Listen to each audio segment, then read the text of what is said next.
Hi to the troop, my name's Govind, I'm one of the psychological skills mentors here at Chimp Management. So I've just recently come back from competing in the 34th Marathon Des Sable. Those of you that watched the previous episode will know what it is, but to those of you who didn't, it's a multi-day, multi-stage marathon and ultramarathon in the Sahara desert. It varies from year to year, but it's roughly about 250 kilometres, and this was the 34th edition. So I came back from that last week, and I'm happy to say that I managed to complete it, and I was raising money for the Young Minds Children's Mental Health Trust charity. So I think some of the biggest challenges about the race really just being in that environment. It's such a foreign environment to me, you know, having the privilege of being in kind of the Peak District. I'm used to hills, lots of rain, bit of snow and lots of mud, but certainly running or doing a lot of walking as well, but running and walking in 30 to 40 degree heat in arid, barren desert and on very rocky and mountainous terrain at times was a huge challenge.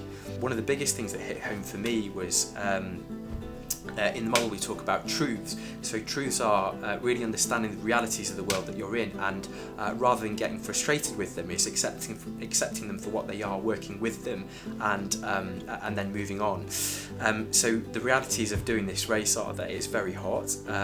You can't carry enough food compared to how many calories you're burning, and obviously you're running with weight on your back. You might not get a good night's sleep because you're sleeping in these pop-up sort of Berber tents on sleeping mats on the floor. They got blown down a couple of times in the desert, and you're next to tent mates who may or may not snore. So I kind of went into the race really understanding the realities of what was going to be involved, and I tried to do as much training as I could around these things. So understanding what it was like running, in the hot, so wearing lots of layers, understanding what it's like carrying weight, understanding what it's like running not having had much to eat, so I was running off having no breakfast or lunch. And what happened was I found that having understood these truths and really programmed them into my machine, into my mind, when they happened, they didn't bother me, and actually it allowed me to really enjoy the race and treasure the experience and just really be mindful of the surroundings that I was in, and the beauty of and privilege of actually being in the desert in an environment that it's just an incredible life opportunity to be in.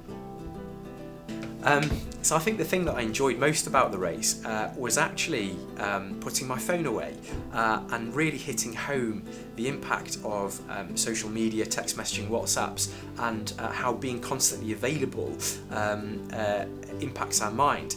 So the way that the days would work is we would be out running, but you'd come back and you'd have maybe 6-7 hours back in base, depending on how quick you were, with your tent mates, and all you had to do was look after your feet, do your food for the evening, and then just chat. But you're able to chat with people without the distraction of these devices. So I really relished and treasured and enjoyed the communication and interaction with people, but without the distraction of the world around us. And it's definitely taught me the importance of phone-free time and the impact that can have on our minds.